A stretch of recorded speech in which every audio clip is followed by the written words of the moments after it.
안녕하세요. 영등포특검입니다. 올해 1월 4일날 다녀온 고대 성신여대 다가구 주택 좀 말씀드리도록 하겠습니다.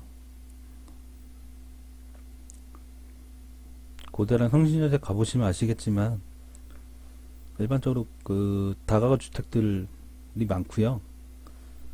그 쉐어하우스도 요즘에 많이 하는 추세를 좀 보이긴 하는데, 쉐어하우스도 하더라도 그게 일반 다가구 주택을 매입한 다음에 거기다가 층별로 한 3층짜리 만약에 다가구를 샀다고 하면 거기다가 임대를 방별로 해갖고 외국인들 받아서 이렇게 임대를 놓는 거를 재작년 한 여름 정도에 하시는 분은 직접 현장에 가서 한번 만나 뵀었는데요. 집도 한번 보고요. 그분은 성신여대 앞쪽에서 하고 계셨더라고요. 근데 그분은 또 메리트가 있는 건 뭐냐면 본인이 건물에 서서 본인 건물의 명의였고요. 그 다음에 그 본인이 직접 여기 내부 수리하는 거는 국가 지원 사업으로 해갖고 약 4천만 원, 그 당시에 그러니까 2018년도인데 수리하는 국가에서 지원해주는 수리 어떤 사업 정책이 있어요. 그래갖고 그거를 하게 되면 4천만 원 정도 지원받는데, 일단은 뭐 공짜는 아니고 이제 저리로 임대해주는 형식이기 때문에 그렇게 해서 그 당시에 한 4억 5천짜리 30평대를 사서, 그러니까 평당 1,500이죠. 그 당시에 1,500이었는데 1,500에 사서 그쪽 총 3층짜리 성신여대 이렇게 가보시면은 언덕길 있어요. 성신여대에서 도보 한 7, 8분 거리인데 그 대로변 쪽, 그러니까 보문역 가는 길 말고 보문역 맞은편에 이렇게 언덕길에 다가구 주택들이 좀 많이 있거든요. 거기에 사서 그 직접 리모델링 하시고, 그 다음에 그 외국인들 상대로 해서 쉐어하우스를 하는 겁니다. 한 층에 3명씩 받아서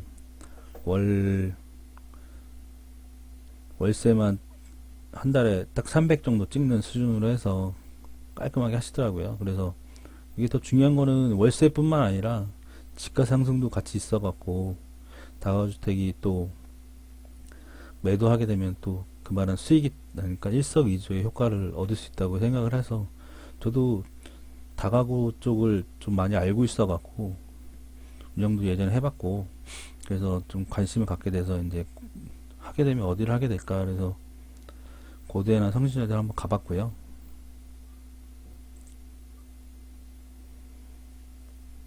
그 다음에 그 봄역 도보 7분 언덕에 있어서 평당 2천인데 성신여대 쪽 근처는 좀 비싸요. 학교 바로 앞이다 보니까 2,500 정도고, 투자 금액이 약 3억 5천이 다가고 최고고, 그 다음에 내부 확인을 못 했는데 오래된 건물이다 보니까 임차인 입장에서는 요즘에 워낙 깔끔한 것들을 찾고 하다 보니, 대신에 이런 케이스는 대부분 월세를 많이 받으시겠죠. 뭐 1000에 30 정도나 뭐 50 정도 해갖고 많이 받을 것 같은데, 그때 실제 받은 매물 리스트입니다. 그래서 매매 6억인데요. 대지가 30평.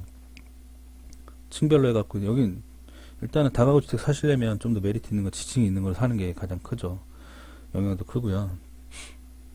그래서 뭐 725, 그 다음에 8천에 20, 그 다음에 뭐 3층이 뭐 1억, 그래갖고 한 뭐 2억 5천에 45. 요건 좀 메리트가 좀 떨어지긴 하는데, 실투금 약간 3억 5천 정도 되네요. 3억 5천에 45. 이자 내기 좀 빠듯할 것 같고.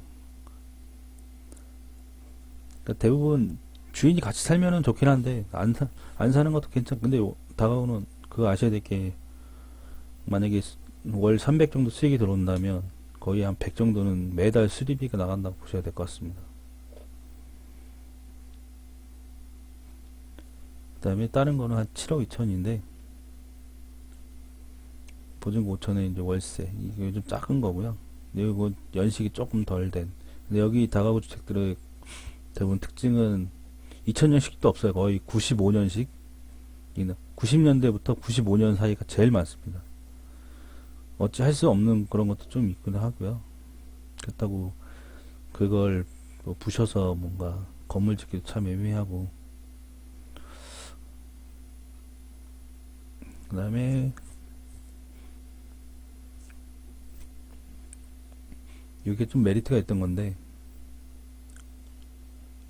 39평인데 8억 정도 되는 거고, 그 다음에 층수별로 이렇게 101층부터 이제 옥탑까지 해갖고 1억 4,500에 월세가 292만 원 나오는 건데 굉장히 월세가 빵빵하죠. 그래서 그때 이분이 그 집주인분이 김밥집 운영하시는 분이라고 해서 그 뭔가 여기 계약하고 막 이런 거 부분 자체를 복비 드리기 싫다고 해서 이제 직접 계약하시고 이렇다고 해서 이제 부동산이 굉장히 싫다고 하시는 게 좀 생각이 나는데, 실제 6.5억에 이제 300 월세 최고인데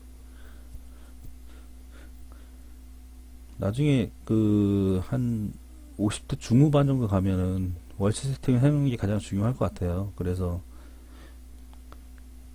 그 어느 식으로 투자를 해놓든 간에 뭐 다가구 주택이든 뭐 빌라 월세든 여러 가지 좀 방향성이 있긴 하겠지만, 저 같은 경우는 요 다가구 주택을 왜 메리트게 봤냐면 수리에 쉐어스 형식으로 해서 운영을 해서 이제 시가 상승해서 팔면은 괜찮겠다라는 생각이 좀 가장 크게 들어서 30평대로 해갖고 아까 말씀드린 월세 300 정도에 세팅하는 방식을 하게 되면 메리트가 있겠다라는 생각으로 접근했던 거고요. 그런 쪽을 한번 고민해 보신 분들은 쉐어스 쪽에도 한번 알아보시는 게 좋을 것 같습니다. 네, 들어주셔서 감사하고요. 이상입니다.